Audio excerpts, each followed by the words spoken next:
Hello everyone, this is Psych in Action. Welcome to my channel. Have you ever had a time when you woken up, looked at your to-do list, got worried about the incoming day, and felt completely drained before you even start? You're not alone. A lot of us feel exhausted, mentally, emotionally, and physically, even when we haven't done much. It's like your energy's been sucked out of you overnight. You might even question yourself, what's wrong with me? Am I just lazy? But what if it's not laziness at all? It could be burnout. That's right, burnout, not laziness. And the truth is, burnout is way more common and complex than most of us realize. In fact, it's a neurological response to prolonged stress. You could be working harder than ever, but your brain's just not firing the way it should. Stick around, because we're diving into what's really going on in your brain and practical tips that might change everything for you.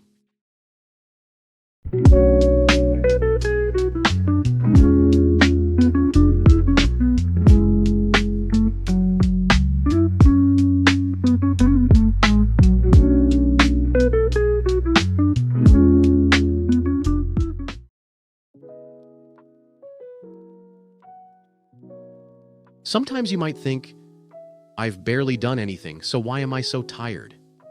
This was exactly many people experience recently. It felt like energy had been drained, motivation assassinated by time. No matter how much one rested, it just wasn't enough. Emotionally, one was a wreck, easily irritated, prone to negative thoughts, and completely unable to focus. Turns out this isn't about laziness. It's about how our brain reacts to prolonged stress. When your brain is constantly under pressure, certain areas can undergo real physical changes. It's not in your head. Well, actually, it is, but not the way you think. So, before you beat yourself up for being lazy, let's explore what's really happening.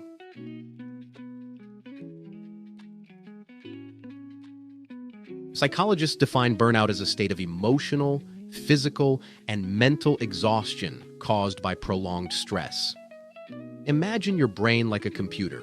Normally, it processes tasks and emotions smoothly, but when it's overloaded, the circuits start to malfunction.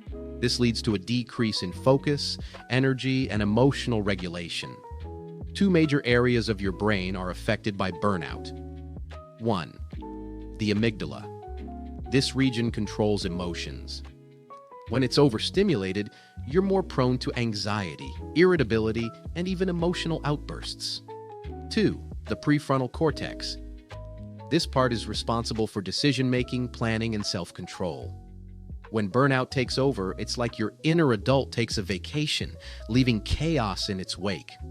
Understanding this helps us realize that burnout isn't just about feeling tired, it's a neurological shift. This concept aligns with Kahneman's System 1 and System 2 theory from his book, Thinking, Fast and Slow. When we're stressed, our brain defaults to System 1, the fast, intuitive, but often impulsive mode, while System 2, responsible for rational thinking, takes a back seat. This imbalance exacerbates our inability to manage burnout effectively. Now that we know what burnout does to our brain, let's talk about what causes it. Researchers have identified 6 main external factors, and here's how they play out in real life. 1. Loss of autonomy. Imagine working in a job where every minute of your day is micromanaged. You're told what to do, when to do it, and even how to do it. For example, think of a call center employee who has to follow rigid scripts, unable to solve customer problems in their own creative way. Over time, this lack of control breeds frustration and a deep sense of helplessness. 2. Overwork. This is when tasks pile up faster than you can tackle them. Picture a project manager juggling multiple deadlines while fielding endless emails and impromptu meetings.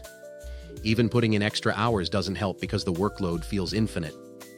This constant hustle leaves you physically and mentally drained, a hallmark of burnout. 3. Value conflicts. Have you ever been in a situation where your values didn't align with your job's expectations? For example, a journalist might want to write meaningful investigative pieces but is instead pressured to churn out clickbait headlines. This internal conflict can create a persistent sense of dissatisfaction and disconnection from one's work. 4. Lack of recognition. Imagine dedicating weeks to a major presentation, pouring in countless hours to perfect every detail, only to have your boss glance at it for 2 seconds without a single word of acknowledgement. The feeling that your efforts don't matter can chip away at your motivation and self-worth over time. 5. Poor social support. A toxic work environment can amplify stress. Consider an office where colleagues gossip behind each other's backs or where managers play favorites. Without a supportive team, you might feel isolated, making it harder to cope with challenges or celebrate achievements. 6. Perceived unfairness. This could be as simple as seeing a less qualified coworker get promoted while your hard work goes unnoticed. When unfair treatment becomes a pattern, it can trigger resentment and disengagement, fueling the cycle of burnout. Each of these factors feeds into the burnout cycle, making it harder to escape without targeted strategies. The Job Demands, Resources, or JDR model by Arnold Backer and Evangelia Demaruti further explains how these triggers lead to burnout. When job demands exceed available resources, like time, support, or recognition, it creates a strain that can spiral into exhaustion and disengagement. Addressing these issues means focusing on both reducing demands and increasing the resources available to help you manage them.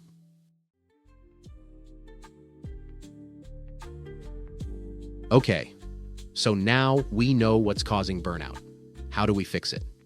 Here are 3 powerful tools to help you recover. 1. The mental scanner. Imagine a high-tech camera that scans your thoughts and emotions. This tool helps you identify whether your struggles come from external pressures or your own mindset. For instance, are you feeling unfairly treated, or is your perspective skewed by stress? Shifting your viewpoint can sometimes dissolve the tension. 2. The active selector. This is like a remote control for your environment. It's about actively choosing tasks and relationships that align with your strengths. If your job doesn't play to your natural skills, consider negotiating a change or seeking a better fit. Surround yourself with people who uplift you rather than drain your energy.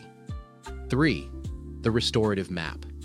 This tool reminds you to carve out genuine rest periods, not just time off, but intentional moments of peace where you disconnect from work, screens, and stress.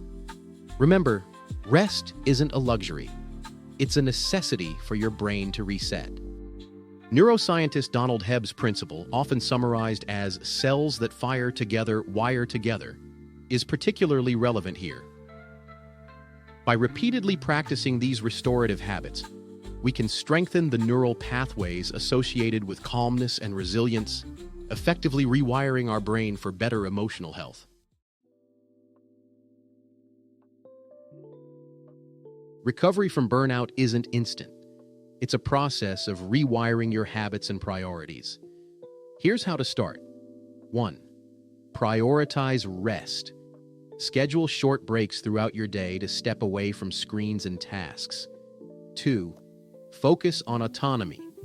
Take small steps to regain control over your work and life. Even small wins build momentum. 3. Build meaningful connections. Spend time with people who inspire and support you. Positive relationships are like fuel for your emotional tank. 4. Reassess your values. Align your daily activities with what truly matters to you. Remember, the brain's plasticity means it's never too late to change. By consistently applying these practices, you can undo some of the negative effects of burnout and create a stronger, healthier mental framework. So, there you have it. Burnout isn't a sign of weakness or laziness. It's a signal that your brain needs care and attention. By addressing the 6 triggers and using tools like the mental scanner, active selector, and restorative map, you can reclaim your energy and passion. So, that's all for today's video. If you find it inspiring or helpful, please subscribe to my channel, like it, and share it with your friends. Thank you so much for watching, and see you until the next time.